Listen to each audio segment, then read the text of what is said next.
Hello, ladies and gentlemen. It's the Meade County Local, and we are live. Thank you so much for tuning in. If you've read the title, I'm pretty sure you already know what the discussion is.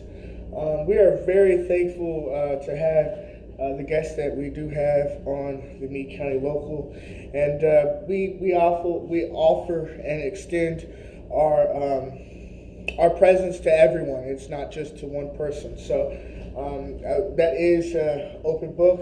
We try to spend our time on non-biased situations, and we try to bring you conversations that you can get engaged in and involved in.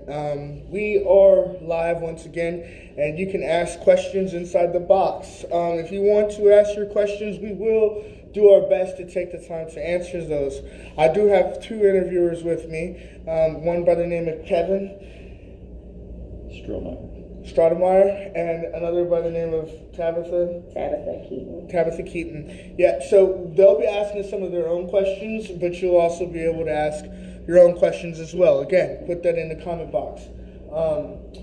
As I said, we have reached out to Nancy Tate. We have reached out to Brian. There are certain situations where I guess maybe Nancy Tate won't be showing on our show. But Brian, we haven't heard anything back from him. So, no, this is a wide open platform. But anyway, without further ado, Miss Stacy Crosslin, thank you so much for being on. Could you tell us a little bit about yourself? Sure.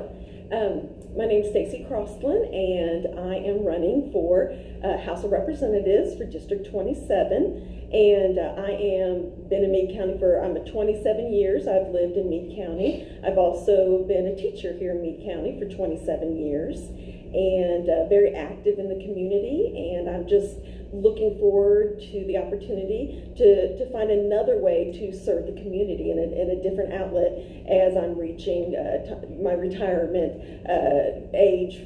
I'm not ready to retire quite yet, but I again just feel like that it would be a natural progression going from serving as a public school teacher to serving as an elected official for our area. Okay, we're going to go ahead and open up the floor. As I said, you can ask your questions in the comment box, but we're going ahead and let our interviewers go ahead and ask their first questions. Okay, Stacy, I remember meeting you out at the Fancy Farm. What made you decide to want to go ahead and run for the 27th District State Representative? Well, one of the main reasons was we had been very, very active when we came across the pension crisis at the state level, and also when we were also addressing not only trying to protect pensions for teachers and for public employees, but also just wanting to address the decade of cuts that we had been experiencing in public education. And so we had been very organized here as Meade County, but also across the state. One organization was KY 120 United, which was a way to unite teachers and public employees across the entire state, all 120 counties. And so we had been very vocal, very active, and had really been engaging our representatives and the people who are elected to represent us. And in this area, we really felt like it was just falling on deaf ears, both as we talked to Steve Meredith and as we talked to Nancy Tate. They just saw the situation different than us, and they wanted to change our pensions. They didn't want to preserve our pensions. And so after lots of emails and phone calls and protesting, I just really felt like that we needed more people in state government who are friendly to public education and value public education. Okay, very well. Kevin? We have a question from the Facebook Live. Kristen Hinkle wants to know how you feel about gun rights. To be completely honest, and I think that that's one thing people have realized from watching anything with me, is that I will be completely honest. I am not a gun owner. My husband's not a gun owner, and that was just not really something that was part of our upbringing. My dad, I think, had a shotgun in the house, and it was stuck up in the attic, and my husband's lived a little bit more on a farm. I lived in the country, but we didn't farm. And my husband, actually, they did have a small farm, and his dad had a shotgun, again, if there was a coyote or something messing with their chickens. So we just really didn't grow up with guns around. But I have lots of people, I have people in my family who are avid hunters.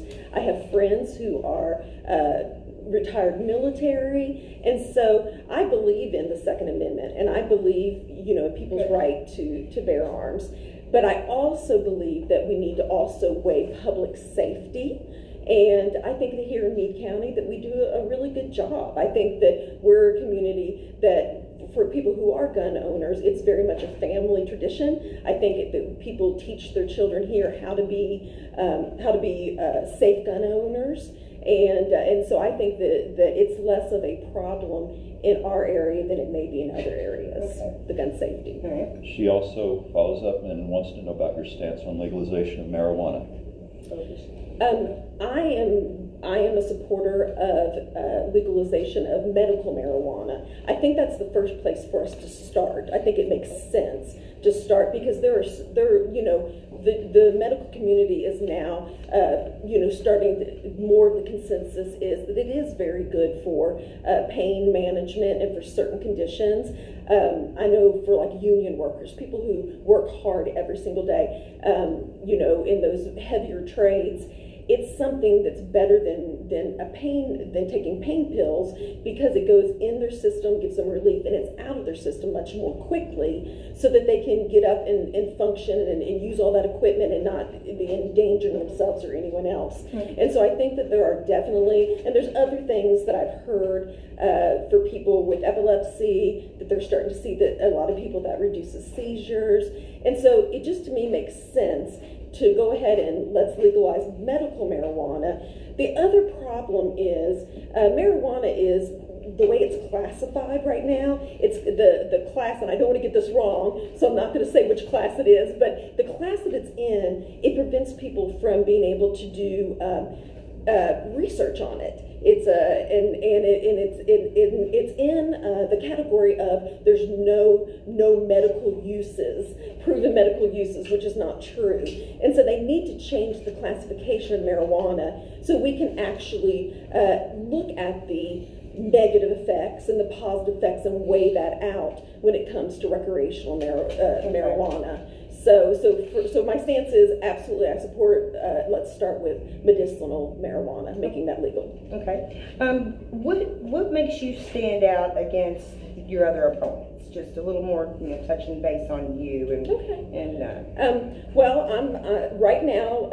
My first election is the Democratic primary, which is June 23rd, in which I have one opponent, which is Brian Chisholm.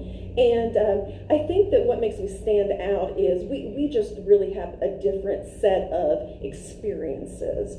And it's in no way to put Brian down. And one of the big differences is our age. And I have heard good things about Brian, but I feel like at age 26 and just being 3.5 years out of college, that he hasn't had a chance to establish himself yet in the community, establish himself in his career, and just life experiences. And so I'm 51 and have raised 3 children, have 2 that are in college. I've been established in my career for 27 years, changed roles a little bit. I was a teacher for 11, and then 13 years as a counselor, and then I went back to the classroom.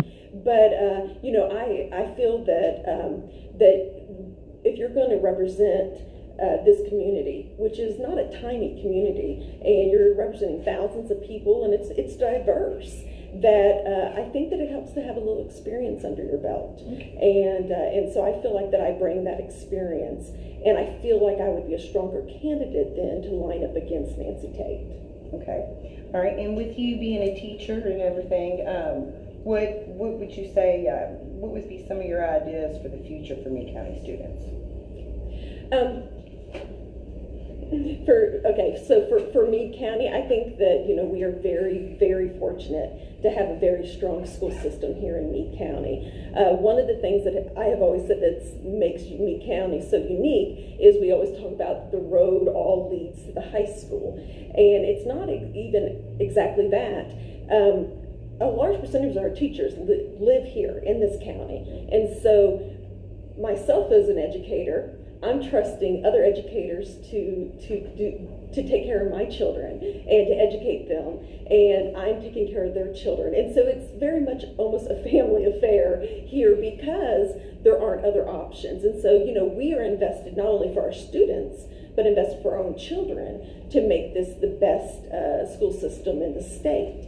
And so I think we're on the right track. I think that one thing we need to promote is to continue to grow our MC4, our vocational school and our programs. And, we're seeing very positive things that kids are leaving with skills that are going to make them employable for good jobs, or they're leaving with college credits under their belt so that they can go in and it's proven if a kid has 6 or 9 hours of college credit, they're much more likely to finish their associate degree or their bachelor's if they get some of those credits. It saves them money also. Right. Okay, Kevin? So this has been an exciting couple of weeks around the state and around the country and around the world. What have been some of your reactions to the protests and images of police brutality? Wow, it's been tough to watch. I think that it's really been an eye-opener for people to realize that your reality is not the reality for everyone, and that we definitely have to address structural racism and structural inequalities in all areas. But to flip that, it's actually been very inspiring, and to see the young people who have been accused, this generation has been accused of being shallow and not caring. And I think part of that is our fault, because I think that, they grew up just constantly seeing role models not really be role models, and one conspiracy after another, to where they felt like they couldn't trust any adults. And so it's really inspiring to see these kids, these young folks, stand up and say, we want a different reality for America, and we want more equality. And I have always said, as an educator and my own children, I always told them, we've still got some big problems in our country to address when it comes to equality, but I think you're the ones that are going to do it.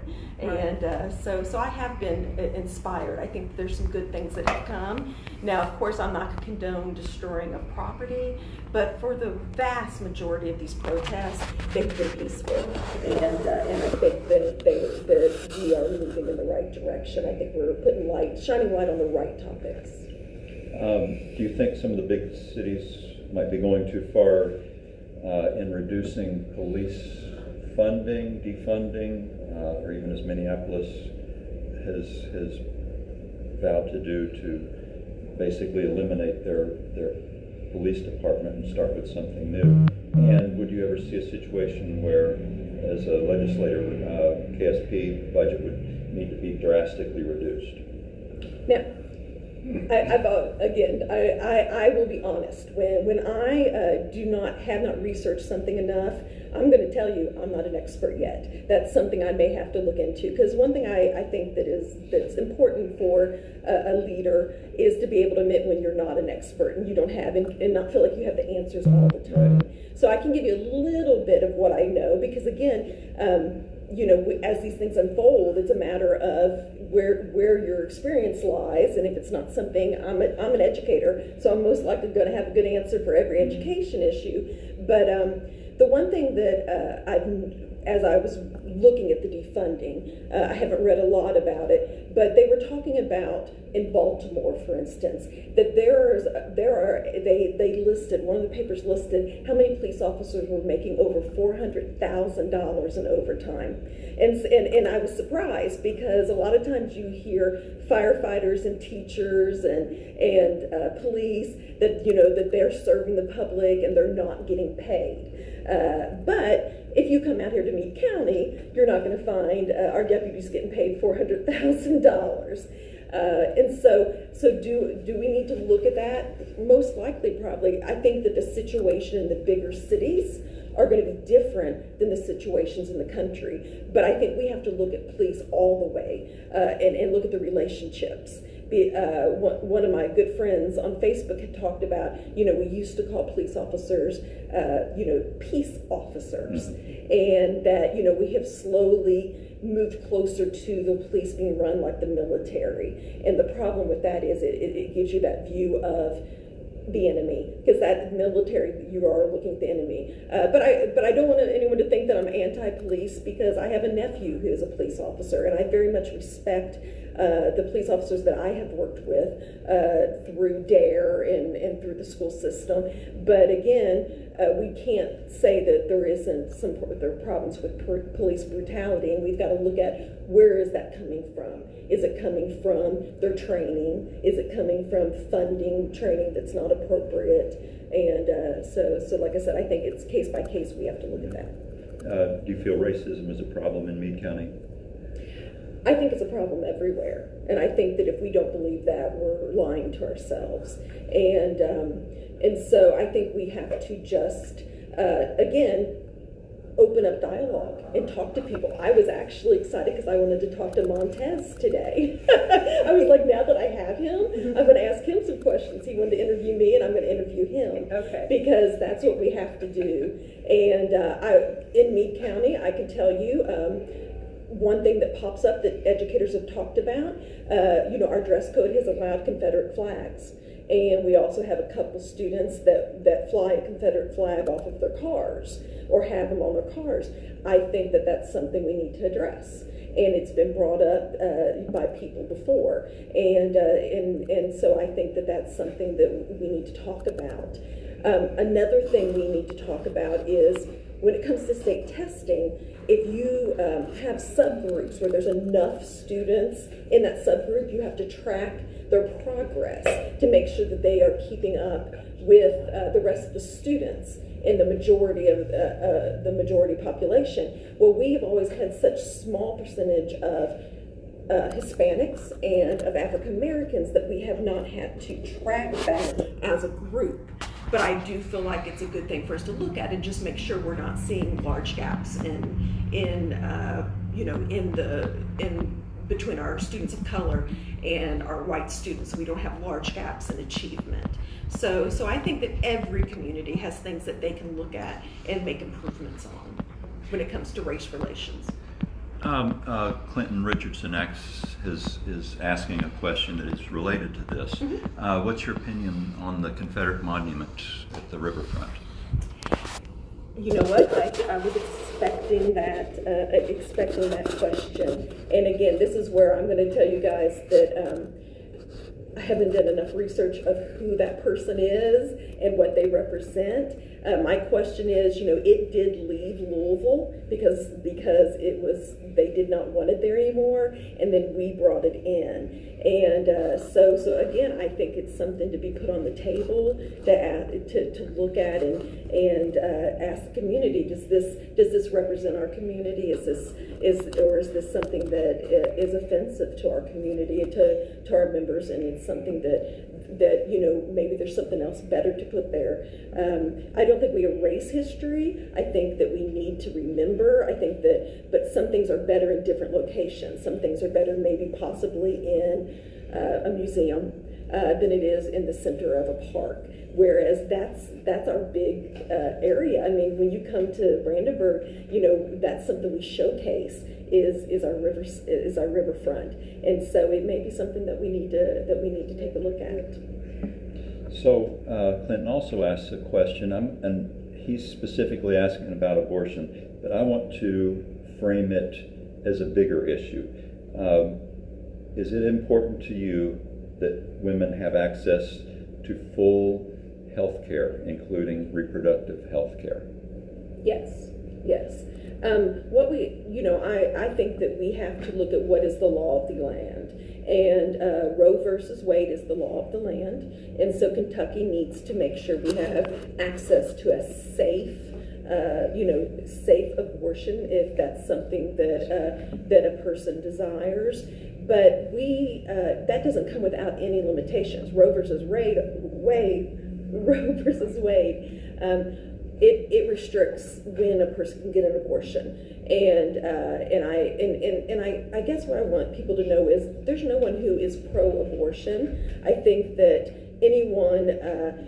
We would like to see where people feel like they don't need an abortion. What we are asking, I think, is the wrong question. Kentucky has very, very, very strict, probably in the whole nation, some of the strictest regulations against abortion. What we have to do is we need to flip that over and look at how can we help educate and help people to prevent unplanned pregnancies. And that comes through education, that comes through having an established sex education program where young adults, adolescents understand how their body works and how to prevent a pregnancy, and then also that we have access to birth control. So those two things I feel like are the logical place we need to go, because there's not a whole lot more restrictions that Kentucky can actually put.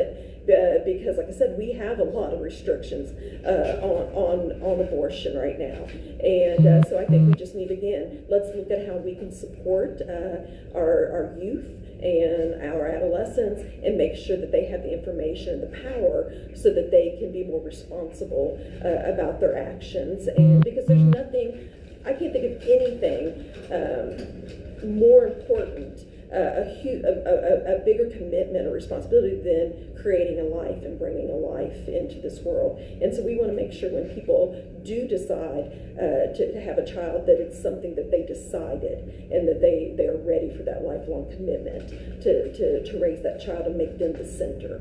Yeah. Okay, we have another question that's come in on the live from a Kristen Hinkle. She's asking, how has it been being a public educator impacted your views on homeschooling and the rights of families to make educational choices? And would you be opposed to legislation that make it more difficult for families to homeschool? As a counselor, I don't think that it is difficult to homeschool. We had, when I was a counselor, we had several families that either had homeschooled and decided to come back into the public school system, or decided to withdraw their children and homeschool. And actually, in Kentucky, there's not a lot of restrictions on homeschooling. You just have to inform the Board of Education that you're going to homeschool your children, and I think that you might have to indicate what program you're going to use. But our homeschool students, actually, in some states, they have to still take state tests, and I don't think in Kentucky that they mandate that. So I don't think there's a lot of obstacles to homeschooling. I have seen families who've been very successful with homeschooling. You just have to have the right resources. You have to make sure that, and some families do and some don't, when you need to have a parent there that's able to dedicate the time for the curriculum and the experiences. But I have no problem with homeschooling. Again, but what the state, by our Constitution, is bound to is to provide a free, quality public education, and that should be there for every family that wants to take advantage of it. But if they choose to homeschool, that's I have no issues with that. Okay. All right. I'd also like to kind of touch on Newport and how things are going, and is there anything that you would have done different for the farmers? The tough thing about Newport is a lot of those decisions were made, not out in public, a lot of those negotiations. And so it's hard to say, to kind of be an expert on how that rolled out. My issue is for the farmers is that, you want to bring opportunity to everyone. You want to constantly bring new opportunity for better jobs. And I think that that's what Nucor is promising. But my problem with the whole issue is you don't want to have a whole group of people have to fall on the sword for that to happen. It's like you have to lose your livelihood so that we can bring good jobs for other people. And so I feel very sympathetic to our farmers that, something was taken away from them, something that they worked really hard to get. I've spoken to a few farmers and they talked about, it took 10 years to get that grain mill here and to find the right company. And that grain mill was not old at all. And, it was a great accomplishment for them and it was very convenient. So now without that grain mill, they have to travel further. So that's more time on the road. That's more gas. So it's more expenses and it's wear and tear to their equipment. And so I feel very sympathetic to the farmers. And one thing that I had done is just recently I had reached out and I sent an email to the Commissioner of Agriculture. And I asked him, where was he? Because he had mentioned he wasn't involved in the negotiations and that it was already a done deal, but he was going to help Meade County find a new company to bring in a new grain mill. So I emailed him and asked him, where are we on this? Are there any companies looking for it? And I haven't received an email. And so I'll try again. But, I just think that we owe it to our farmers to do our very best to restore that to them, because we want them to continue to be successful, and then we also want the opportunities that Nucor brings in. Speaking of income and that type of thing, Kentucky's wealth gap is one of the highest in the nation, with the top 1% making 18 times more income than the other 99%. What ideas or plans do you have to help reduce that gap, such as higher minimum wage, repealing right to work, promoting entrepreneurship? For example, I did see your Facebook Live from the Chamber Small Business Group. Mm-hmm, so mm-hmm. I know you have ideas about that. I do. We do have to address the huge, in America, we have the biggest income gap than most other countries, and so we have this huge gap. And so I do believe that we are going to have to raise minimum wage. I feel like that is something that it shouldn't be done overnight. I think it's something that, we're going to have to gradually do. I've seen plans that are at the federal level to bring it up to around $15.75 over a 5-year period or 4-year period. But I think we found out through this pandemic that our essential workers that they are not getting compensated, and that they put their lives out on the line for minimum wage. And they were there for us, and so we have to be there for them. So I think it's time that we look at minimum wage because it has lagged with inflation, and people should be able to work. I hate to use this term because I think it's derogatory, but when we talk about the working poor, we have a lot of working poor. We have people where 2 people are working full time and they still are under the poverty level, and that's not okay. That's not our American dream.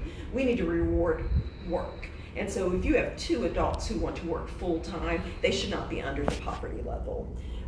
So I definitely think we have to look at minimum wage.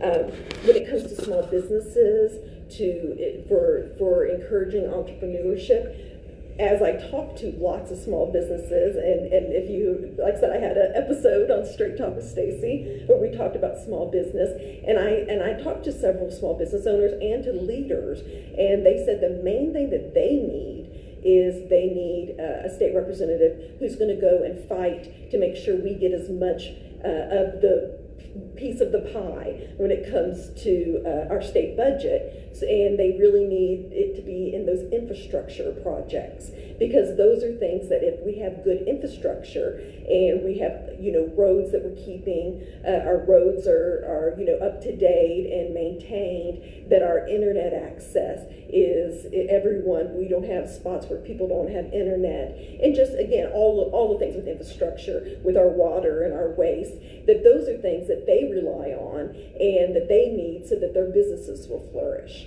And the second thing was they needed for the city and the county and the state government to work together. But a lot of times that they don't communicate, and so they're all kind of going in different directions, trying to help their communities, but it's not effective. And so the one thing that they really wanted was for the next state representative, to be someone who will collaborate and who will work with all levels of government. So I think that is another way that we boost our economy and spur our economy. So not only are individuals falling a little bit short with the pandemic and just normal way Kentucky does business, we're going to have a shortfall in the state budget or projected. What are some of your ideas to increase revenues for the state? Well, I think we have to put everything on the table, and I think that when I, again, was asked why did I want to run, that was one of the most aggravating things, was that, we do have a Republican supermajority right now in our General Assembly, and just any revenue seemed to be off the table. And it's like, that makes no sense. If you run a family, if you're trying to just do your personal budget, if you're spending more than what you're bringing in, you can't just cut your way out of it. There's a certain point when you've cut, everything is vital, and you have to look at it. Is someone going to have to pick up a job? Are we going to, how are we going to generate more money? And so Kentucky has been cutting and cutting for a decade, and so we need to put some things on the table. We need to look at sports gambling. We need to look at casino gambling. We need to look at medical marijuana.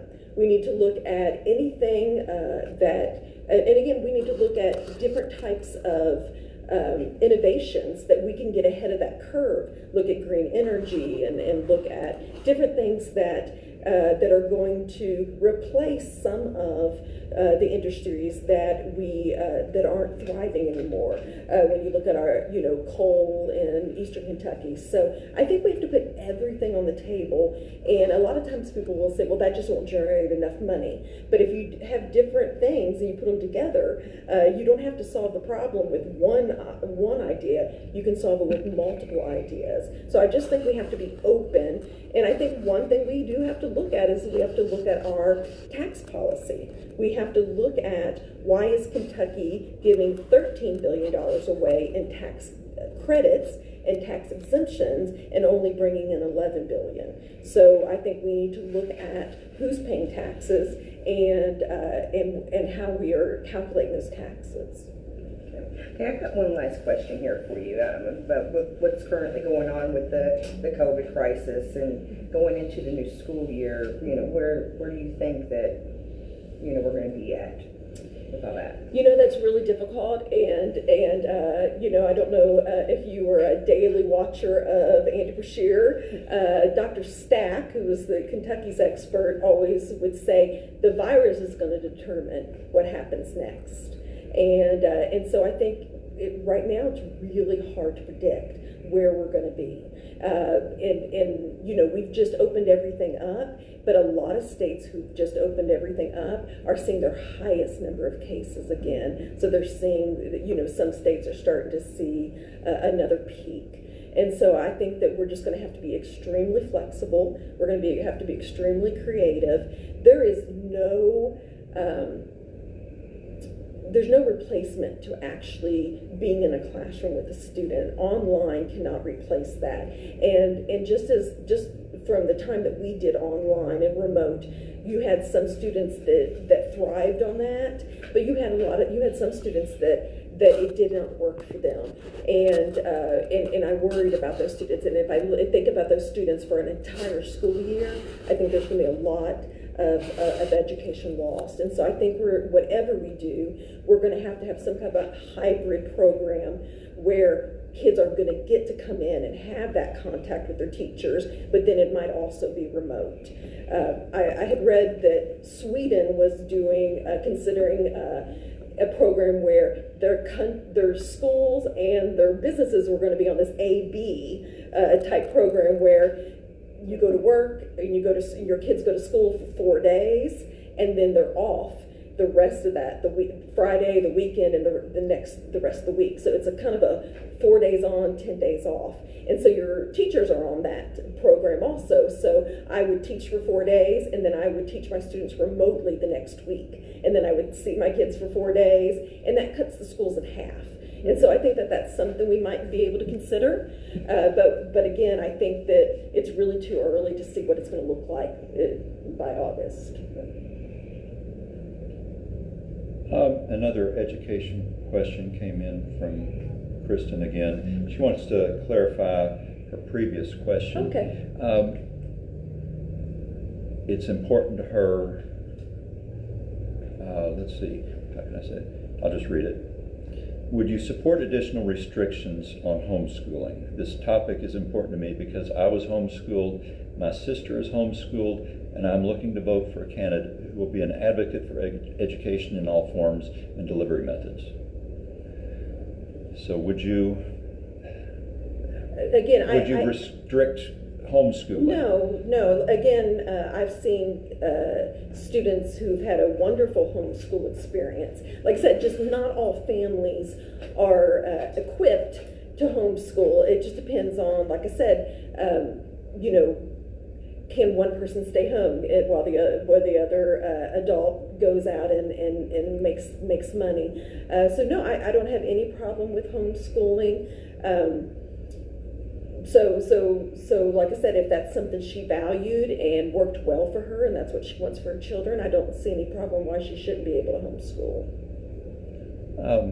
So another education type of question. Tammy Carmen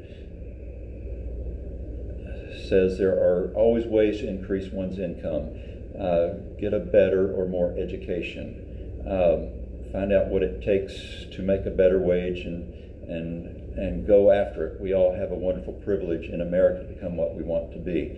Kind of ignores, the restrictions that so many people have in achieving education. What would you do to maybe increase vocational education or increase opportunities for the unemployed people to increase their situation? Absolutely, I think education is the great equalizer. If someone wants to make more money, now this isn't there's some exceptions, but for almost every hour more of higher education you get, it equates into a higher income. So of course, as an educator, I think it's important for people to seek higher education or training. I think that I may have this wrong, so she might have to correct me, but I think what she's saying is instead of raising minimum wage, that you should get more educated. But here's what we have to think about. When I was in school, we used to work. I worked at Taco Bell, and it was a teenager position. It was all those jobs were filled by teenagers. But we've just grown so much as a society that we have so many adults that work full-time at fast food, or work full-time as waiters, or work full-time as cashiers at the grocery store. And I think we can't look at those jobs anymore as those are teenage jobs, that those are just part-time summer jobs. I mean, again, look at it. Who was working when our economy ended, when our economy came to a halt? Those people that were going into work every day, they need to be able to make enough money to support their families. And so I think that, again, I can just remember teachers saying this, and I don't mean this as an insult, saying things like, do you want to end up at, working at McDonald's your whole life? I mean, I think we all heard that when we were in high school, at least if you're my age. And that's, again, we did not have a McDonald's on every corner in a city. I mean, because people are, you have more, it used to be more of a mom stays home and dad works, and you didn't have, now that you have every family pretty much, both adults working, we rely on all of these services to feed ourselves every day, and restaurants and all of these, and we're not sewing our own clothes. My mom used to make my clothes. Now we buy our clothes. And so we have created this retail and service industry that isn't just high school summer jobs. And so we need to be able to pay those people their important jobs, and we need to pay it so that they can again stay above the poverty level. Clinton Richardson is asking about the Confederate Monument again. How would you even go about reviewing if the monument needs to be taken down, and what steps would need to be taken to have it removed? Or again, I'm gonna not to kick this can down the lane, but again, I can only speak from my own experience. So I'll be honest with you, I don't know what the procedure would be through the government. If it's who put it up, so I'd have to do some research on that. But again, because of everything that is happening across our nation, I think that as Meade County, we can't ignore this, and I think it is something we need to look at and see if it's the appropriate place. If it's appropriate to represent our community. Ladies and gentlemen, we're actually going to be coming on a close right now. We will have a full finished playing of the interview at a later time that you can review. It will come out in a blog on the Meade County Local. But as of now, we're going to go ahead and shut down the interview. And like I said, there will be a full rest of the interview later on that you can grab. So anyway, I want to thank you, for Stacy, for being on and having answered all these questions from everyone. To the interviewers, I want to thank you all for just being stellar and doing your own thing, man. I really appreciate you all being such great team players. Is there anything before we end? You might tell them where to go to. Sure. If you want more information on where I stand on issues, you can go to my website, which is www.stacycrosslin, the number 4, then ky.com. So it's www.stacycrosslin4kentucky.com, or you can go to Facebook, and if you just search for @Stacy Crosslin KY, put that in your search, our page will show, our page will pop up, and I encourage you to look at, because we've been so limited, not being able to go door to door and talk with potential supporters and talk with registered voters. We've been doing a weekly, it's called Straight Talk with Stacy, a weekly video, and you can see all those. They're all there, and they're from oldest to newest, and there's all kinds of different topics there, because again, I feel like one very important thing, let me get the right words here. One important thing that we need to battle as a society is this huge mistrust of the government and of elected officials. And I think that people, it would break my heart when I would try to talk with young people about voting. Like, I have a nephew who was like 23 and he'd never voted. And I said, "Why have you never voted?" I grabbed his phone. I'm like, "I'm going to register you." And he said, "Because I don't think it matters. And I don't trust, I think everybody's crooked. I think everybody in politics is crooked." And I think we need to battle that. And I think that if you don't trust your government, then let's change who's in the government. And you do that one election at a time. And so, I've done my very best to be extremely transparent and answer any questions, even if it's one of those questions that I've had advice to not even answer. I'm going to answer it, because I think that's what people deserve. I think we deserve honesty. You're not going to agree with me 100% on any topic. You're not going to agree with anybody. But I think that you have to look at just who do you trust to go and try to make decisions that are best for our community and for our state. So I appreciate all the questions, and if you have any follow-up questions, just hit me up. Stacy Crosslin, thank you so much. You're welcome.